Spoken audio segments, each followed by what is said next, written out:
Welcome, everyone, to the future of higher, HireED pathways with my category leaders.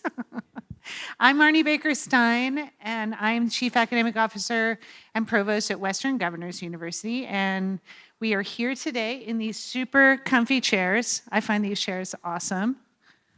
And we're getting ready for a conversation about really the future of earning and learning and where our higher ed ecosystem is going in terms of the providers and the services and the underlying technologies to support education to work. So I have this awesome panel here with me today. I have Anant Agarwal, who has the coolest new title, Chief Open Education Officer at 2U edX. Michael Hansen, CEO of Cengage Group. Jeff Tarr, CEO of Skillsoft.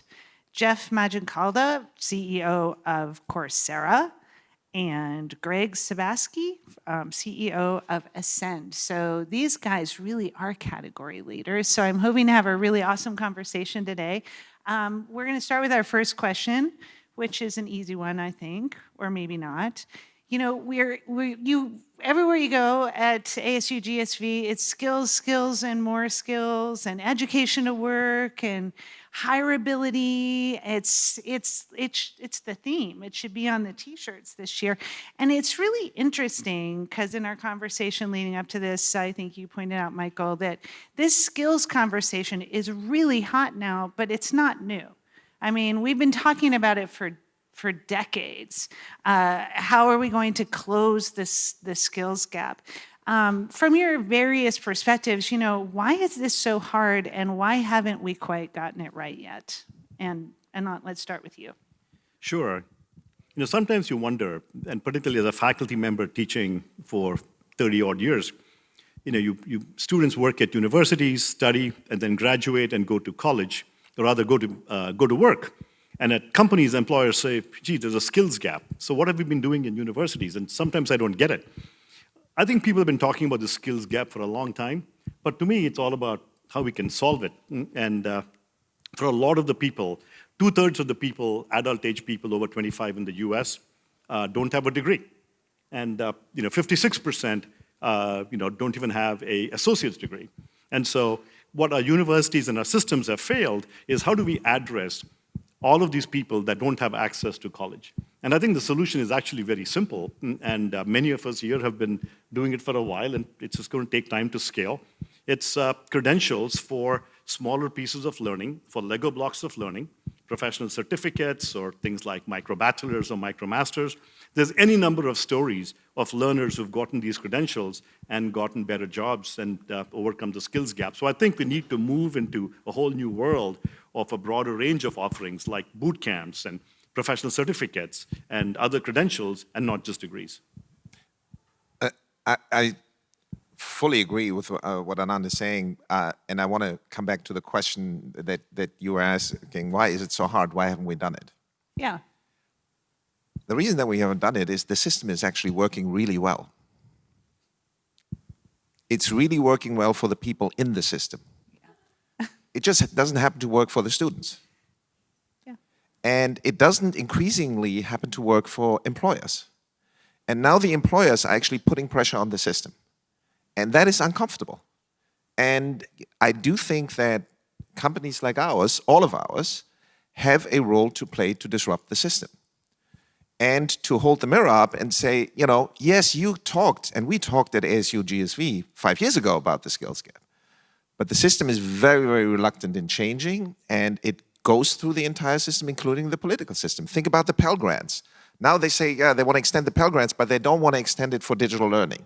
That seems very 1980s. But it's working just for the wrong people. I think Michael's point is interesting, that the companies are putting pressure on the issue now. And I think that's what's different. In a recent survey that Deloitte and Fortune magazine conducted, fully 71% of CEOs, and they surveyed the CEOs of the largest companies in the world, said that the skills gap, skills shortages, and labor shortages are the #1 threat to their businesses this year. And that is above the pandemic, it's above supply chain issues, it's above inflation, it was above everything. And that's put pressure on the system, and I believe in a good way. The other change is that COVID changed the nature of how people view corporate learning. And companies moved from a classroom-first approach to corporate learning to a digital-first approach. And the beauty of digital is it's more scalable and more accessible. And for that reason, I'm incredibly optimistic that we are at a point in history where the dynamic is going to rapidly and is rapidly changing. I would agree with that as well. If you think about it from a systems perspective, I mean, you have a lot of demand on the employer side for new types of skills, mostly because the world is changing very rapidly. I mean, the amount of change that we've seen in the last 5 years in terms of the way that businesses run, where their customers go to buy things, the need for certain types of skills, just put your storefront in the cloud. How do you find people on the internet? How do you create mobile experiences?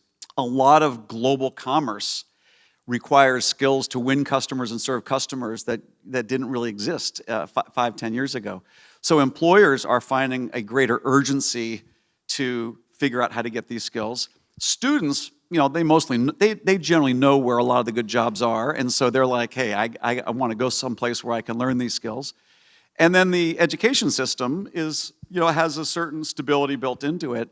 But part of what I'm excited about is the ability for, in a world where there's heightened demand for change from employers and for students, how can we facilitate change more easily for institutions who are maybe not so accustomed to rapid change?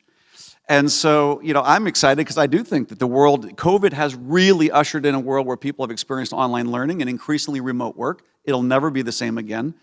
And I think there are ways to help universities by partnering where they don't have to make all the changes themselves. They don't have to figure out all the things themselves. They don't have to create all the content themselves. They don't have to find all the jobs themselves. Like, there are actually people out there that can help universities through this period of change. And I think that's what's exciting, is it's happening. It's happening now, and it's happening quickly. And I think it's a problem that's seeing solutions arise faster and faster. Yeah, well said, Jeff, and all of you. I think that really will be the employers that'll change the orientation here. And I know all of you that are here and all of us that are involved in these companies, whether you're doing ed tech, whether you're actually a university or a college, we're all trying to help people change their lives, right? We all have this mission about helping people find their passion and then move into a job that they can maybe be in for a long time, or maybe they want to change jobs over their career, but we're trying to get them the set of skills and the mastery to be able to do those jobs effectively. And so we talk a lot at Ascend about helping students change lives, but when you go to the employers and ask that open-ended question, right, about what is mastery, you know, and then work back, in some cases all the way back to secondary school, right, to start preparing people for those jobs, you know, you start to create a different set of solutions. And as you said, Jeff, partner with the universities to provide those solutions like I think we do, to be able to prepare people to accelerate through their program and be ready day one to persist in that job.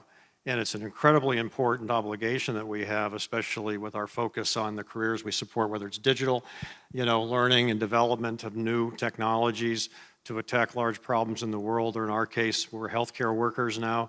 You've got to have 15% of your nurses leaving the profession this year. How are we going to fill those jobs again? We have to help people figure out whether they're an appropriate candidate to enter a nursing program.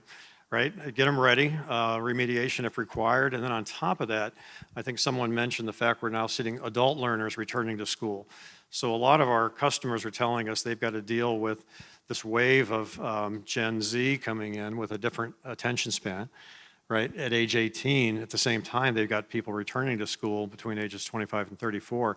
How do you create a set of services that allow all those people to be successful at a rapid pace? And I think that's what's so exciting to me. Let the employers define what the mastery is, and then help the universities and colleges build the programs to achieve that mastery. You know, one of the big concerns about short-form credentials, regardless of what they're called, or about skills-based, competency-based learning, or about online learning, or God forbid, the intersections of those things. One of the big concerns is quality, and it's really striking to me, having been in online education pretty much my whole career. I remember I was at Columbia, it was probably like 2010, and we were pitching certificates over my dead body, they said, and we were pitching online learning to the faculty senate at Columbia. And I was, I had my pitch and my PowerPoint, and I was going through all the great things we were going to do online. And I was like, my stars, this is genius. And there was a guy in the back of the room, and his face was getting red, and his hair was like standing up on end. And I was like, this guy's going to blow. And he did. And he stood up and he said, I want to see a pile of research this high that proves that your online learning has quality. That was 12 years ago, and it was already, I was like, what?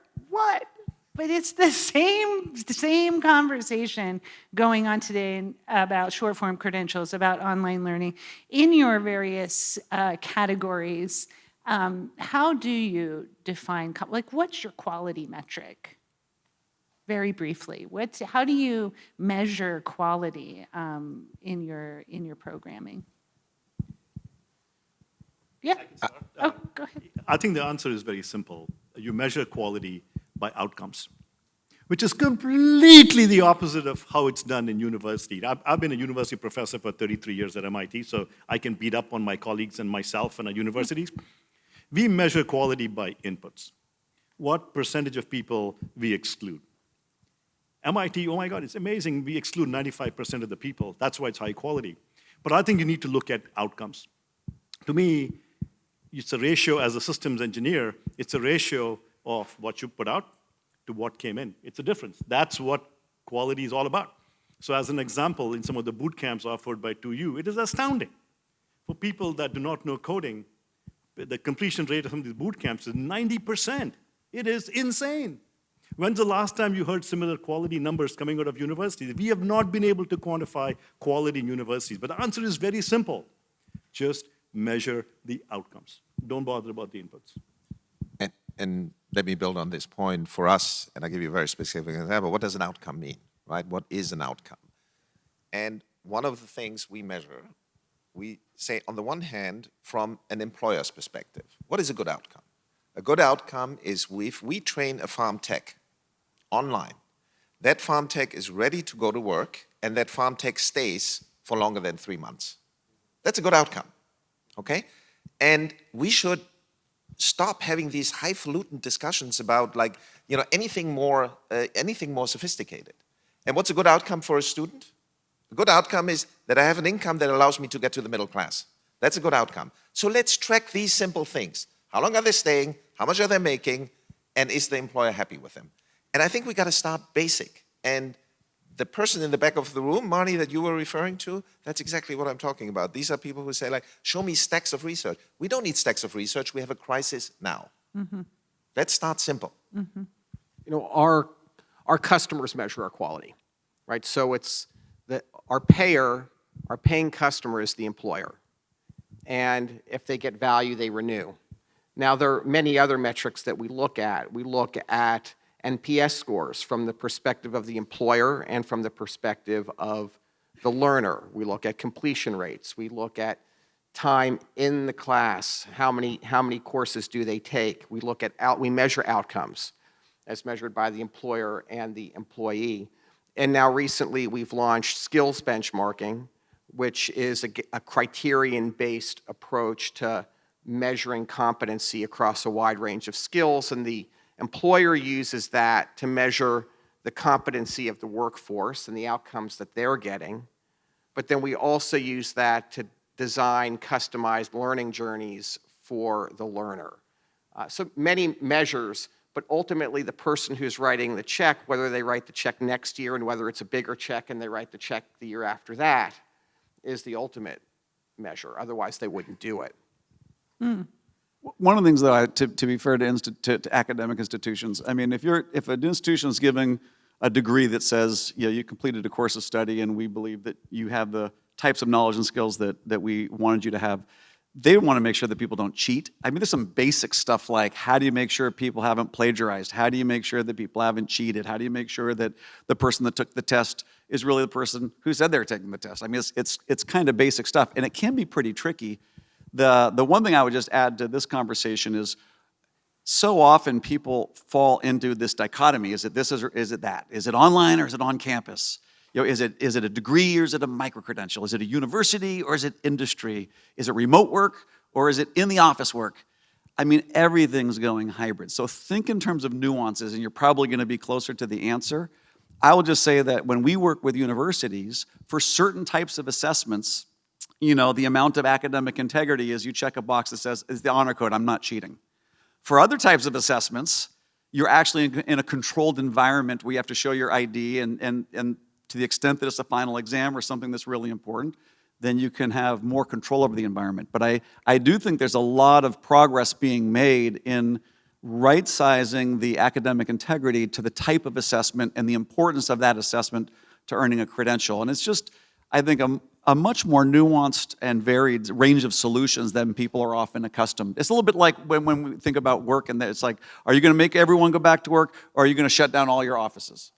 Well, how about neither? You know, we're not going to make everybody come back to work, and we will still have offices, and we're going to figure out what that hybrid world really looks like. Yeah, and I like what Michael said. Let the employer define, right, the ultimate outcome, right? We have our university customers, they say, well, yeah, help me admit the right students, because we do that in some cases. 90% persistence, 90% graduation rate, 90% pass rate on a licensing exam. Maybe it's 90% placement in the job of your choice in 6 months. That seems to be an appropriate set for nursing. But for nursing, which is a degree job, right, Michael, they want to see somebody stay for a year at least, right? And onboard quickly so they can start doing more patient care and be scheduled more intensively, because that's a large cost for them.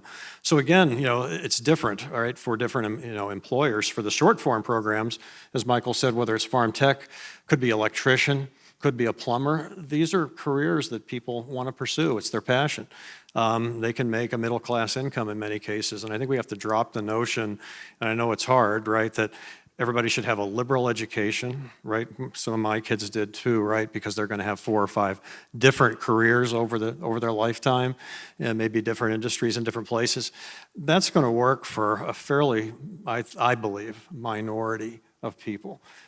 We need to enable, you know, folks to get to work, especially in this environment, have dignity from that work, an income that can support their lifestyle, and that's just an important obligation I think we all have in terms of changing lives. But let the employer define, you know, the outcome. It was interesting. We actually also help license insurance brokers.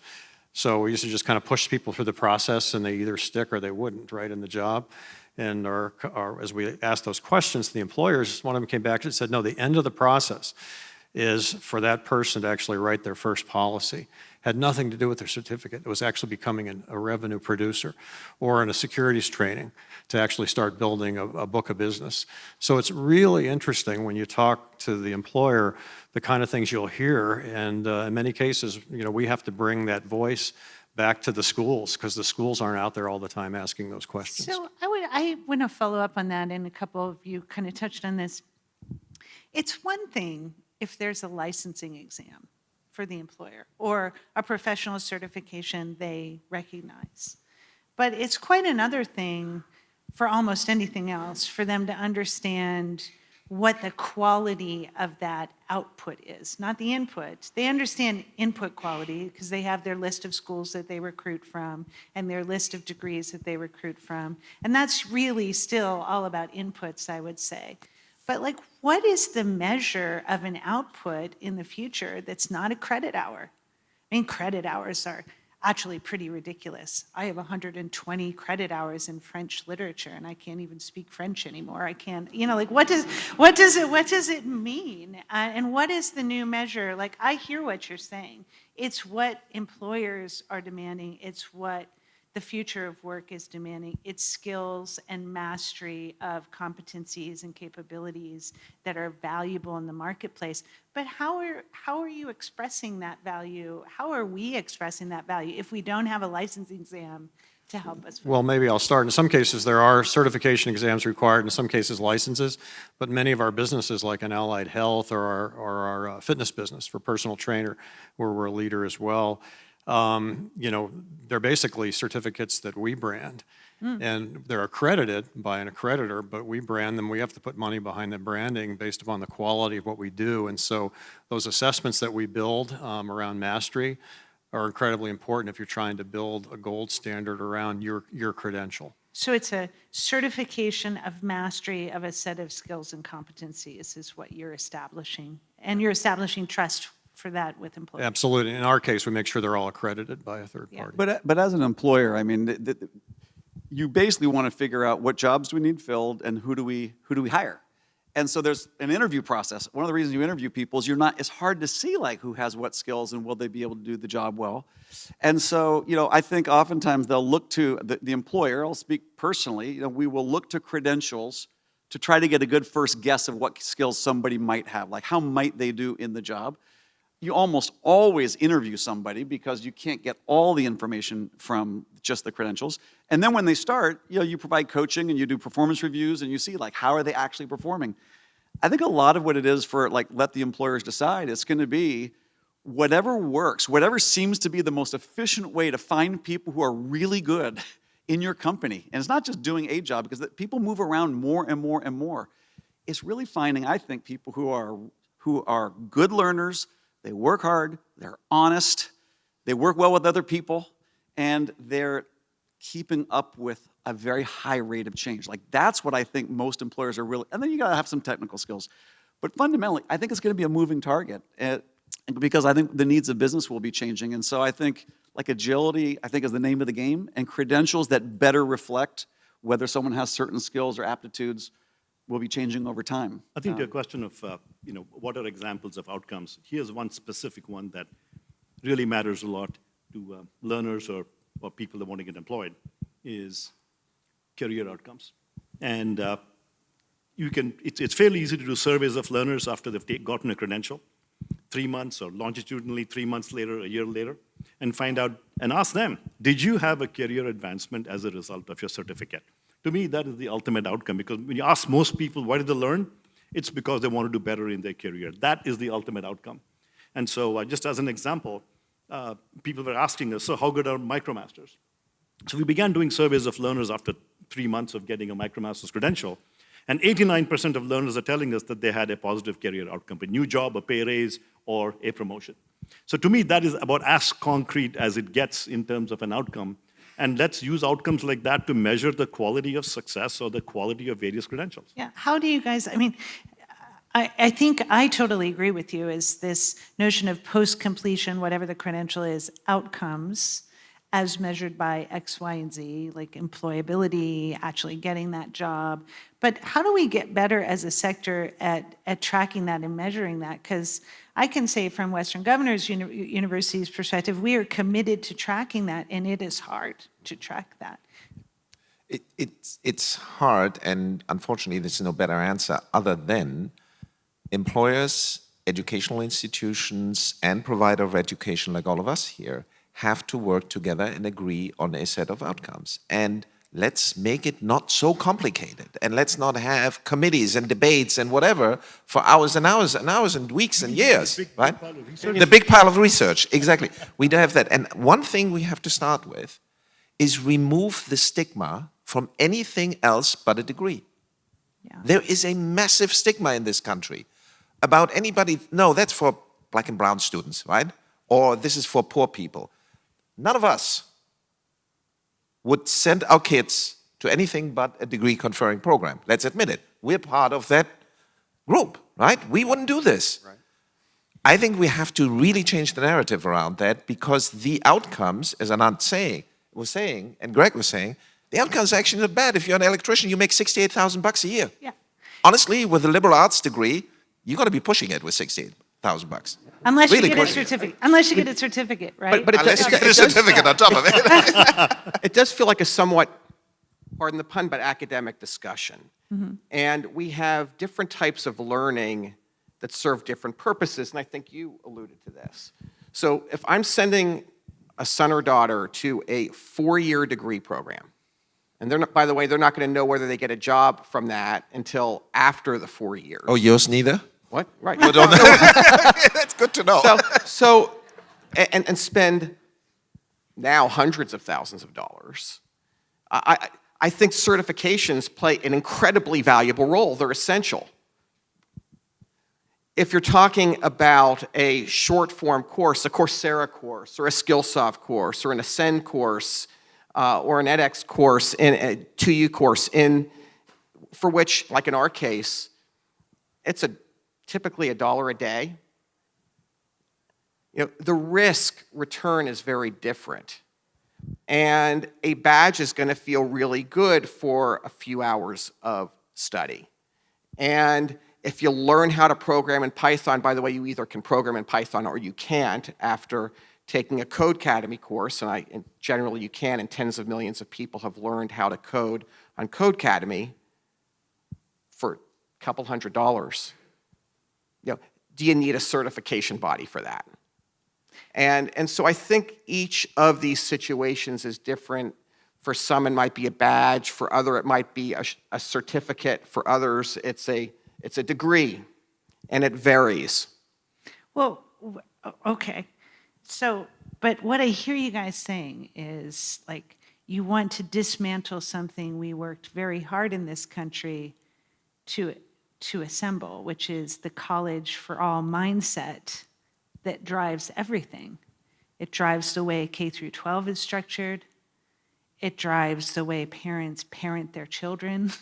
It drives the way we save money. It drives the way we think about whether or not we will ever retire because we're paying $76,000 a year for tuition, right?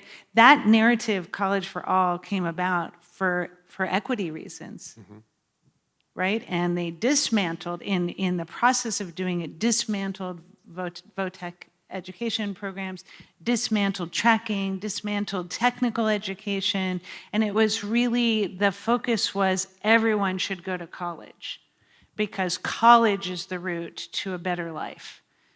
But what I hear you saying is, and what we all know is, it isn't always the route for a better life, and the vast majority of people don't go to college, so what is the alternative? And the funny thing about that is the other big concern that I wanted to bring up outside of quality is that the proliferation of short-form credentials and certificates and these unbundled pathways of education is actually a slippery slope for equity.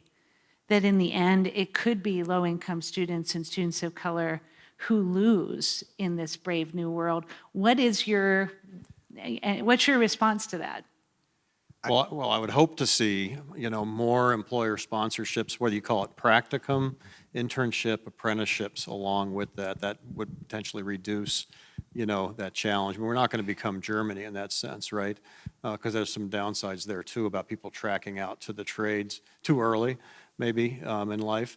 But I think there's a lot to be said for some injection of practical time and assessing those skills as part of the solutions that we provide as vendors. It's not just the certificate and the formative learning or the summative assessment, but also doing some skills tracking around their ability. And that can be done through simulation or actually in a live setting.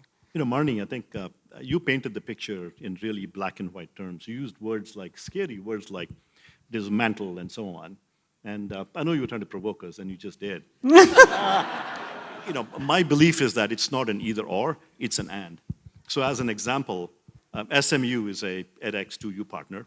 They offer a boot camp, which is an incredible short course program, and you get a credential. And then SMU, in turn, also enables credit for that boot camp so that a student can continue on, get a degree, and that counts towards credit. So it's not either or.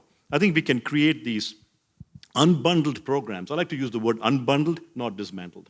Dismantle implies getting rid of. Unbundled means creating smaller pieces and then recomposing them in better ways than we built the university systems. And so the boot camp with SMU is an example where a learner can take a boot camp, get a credential, get a job, or if they want to continue on for a degree, they can compose them like Legos and structure them and get a full degree. So I think it's really a combination of both that will really count in the future.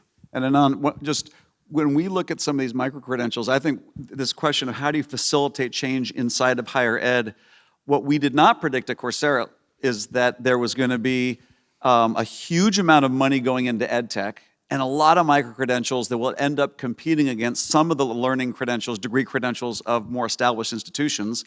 And students would start choosing to go to other institutions and higher ed would start facing competition. But this is what's happened post-pandemic. What they're now doing, they being academic institutions, is they're integrating micro-credentials into the degree curriculum. So it's totally not either or. There are students sitting in community colleges right now earning an associate's degree and getting a professional certificate on Coursera. And the same thing's true for state universities and even research universities. And it's going to be also, when people go through life, there's going to be a portfolio of credentials. It changes over time depending on the skills. You'll get some from industry, you'll get some from university. Sometimes you'll get one first, sometimes you'll get the other one first, but it'll be much more dynamic than it's been today. So Jeff, that is the point, though, I think that people make with this concern. It is not an either or point.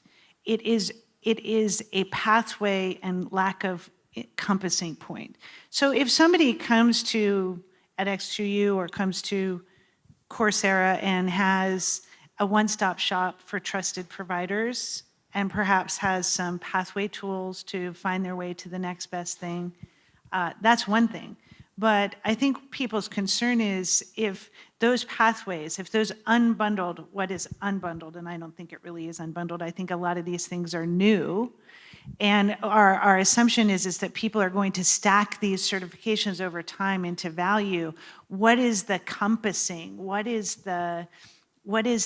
are they getting the advice about what to take next? Where are they getting the services that tell them, okay, you have these two things if you have this one? You know, I think that's the worry, is that the Duplo block of a degree is comforting because you start it 4 years or 7 years or 8 years later, you end it and you get your value. And this is a kind of scarier world, I think. So who's worried about that? I mean, if I look inside like our customers, the learning and development professional is working with us to create customized learning journeys that meet the needs of the employer and the learner. And so it's unclear to me who's worried about that. And it's different, by the way. You know, I likewise, I don't see it as either or. Mm-hmm. A 4-year degree is preparing someone for a lifetime of learning. And then when they get out in the world, look, I'd love to go to college for 20 years. Like, I loved college. I loved graduate school.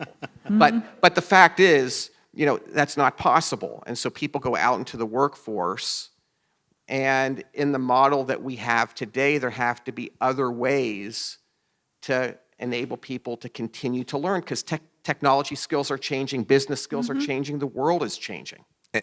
And just building on this, I want to answer, or try to answer the question and honor what you're saying. I do think there is no logical place right now for any student to go and say, give me advice, what is the best way that I can navigate the choices that I have? Mm-hmm. There is nothing right now.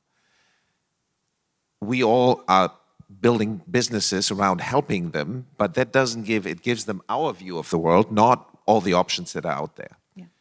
I believe that if community colleges would redefine their role in society and in their community in a different way, they could potentially be that hub. They should be a community hub, not necessarily a community college. The vast majority, based on our research, the vast majority of students actually don't Google farm tech or don't Google electrician. What they go is they go to the local community college and they look what they have on offer, whether that is continuing ed or whether that's a degree program. So I do think there is a role to be played for both for-profit companies like us, but there's a role for community colleges to be played as well. Whether they're going to get there, we'll see. I'll go a little bit more broadly. I think this is a perfect need for institutional collaboration. So 10 years ago, when all the MOOCs launched, it's B2C directly. Good luck, find your way. A lot of people got left behind because of that. But just as Coursera, I mean, many of us have the same thing. We have Coursera for Business. Guess what that is? That's where a business can help pathfinding for their own employees to advance in their careers. And then there's Coursera for government. The whole country of Barbados hired Coursera to help all their citizens. So governments can provide workforce development programs with nonprofits to provide wayfinding. And then there's Coursera for campus. And community colleges, in fact, do use online courses as part of their curriculum, and they do the wayfinding. So if it were only like B2C, I would be a lot more concerned. But when you have institutions from nonprofit to governments to businesses to academic institutions all providing the wayfinding on top of a affordable, accessible, up-to-date skilling platform, I think you have not the best of all worlds, but a pretty compelling solution. But back to your original question, Yeah. Marni, about who do students go to for advice? Who do students go to for advice today, joining a university? It's a hard situation. Who do they go to? They go to their peers, they go to their teachers, they go to their parents, and they go to employers. And the same people, now that online learning and affordable learning and online degrees have really proliferated, they are giving these really good advice. So for example, Courtney is a learner on edX, and she works at a trucking company as in operations. And she said, look, I want to rise up and go into analytics. Her company was getting into IT and analytics. So her boss said, hey, go and take this micro bachelor's in databases from NYU on edX. And she did, and guess what she's doing now? She's a business analyst at the same trucking company. And so I think the same groups of people, the peers, the employers, parents, are advising the next generation in these areas. I don't think it's anything new or radically, we don't need anything new or radically different. It's the same group of people who will advise others. I actually think we absolutely need something new and radically different, because people get left behind because they get lucky or they don't get lucky into the networks that they're born into and that they live into. So certain people are, like, I have awesome parents who were educators, and look what I am, an educator, right? I got a lot of advice from them about how to follow that path, and I'm so happy I did. But things could have turned out very different for me if I lived in a different community or had different parents or had a different network around me. And I think that's the question. And my final question is really, what we're talking about here is the emergence of these cool new short form, agile education experiences that allow people to very quickly build their brand in the knowledge economy, get a job, get value. But we don't really have a national infrastructure to assist them along that journey.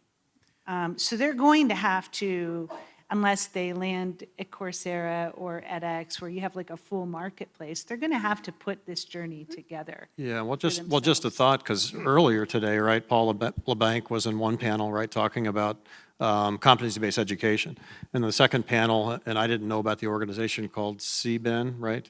Competency-Based Education Network. And it appears that they're doing an incredible amount of work to help people create these mastery assessments. And it may be in this disaggregated world that the mastery assessment isn't done by the school, but it moves to the employer. And that's what I was going to ask you to imagine, like in a future where we probably do need a lifelong learning infrastructure. I love your idea, Michael, of the community hub services that are like geolocated to the opportunities. That's really cool.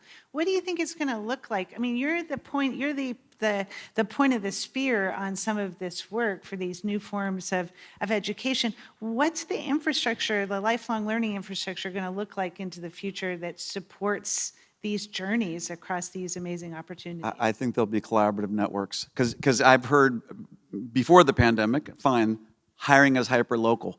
You know what? For a lot of jobs, it will still be. But at Coursera, at least, and for many, many, many other companies who have very good jobs, you can work remotely.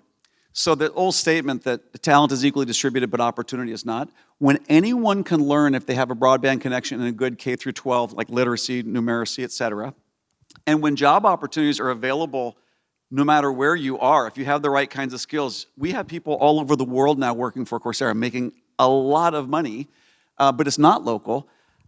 I think the idea of place-based, I think it still has to be place-based, but the big scale, I think, is going to come if it's not place-based. I think it's going to be a place that you can go that's in a virtual space where, based on your preferences and your competencies, you'll find opportunities in a marketplace of employers who are saying, I'm looking for one of those. And I think, frankly, it's going to change the world for much better. I think people are going to have opportunities like they've never seen before because it doesn't really depend on whether there's a university where you live or whether there's jobs where you live. So I'm pretty excited about that.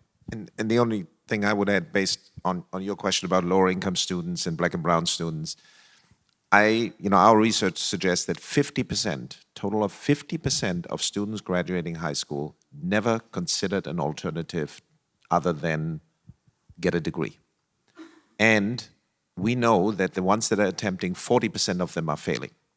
So back to your point about, the dream of college for all, it's not working the way it should be working. And I believe absolutely that we need to have these collaborative networks to build this out and to build these collaborations for the betterment of all. Really of all, but particularly the lower income students in this country. Otherwise, the wealth gap is going to get wider and wider, and we will pay the price for this. I so agree. All right, well, we are at the end of our time. Thank you all for this great discussion, and thanks, audience.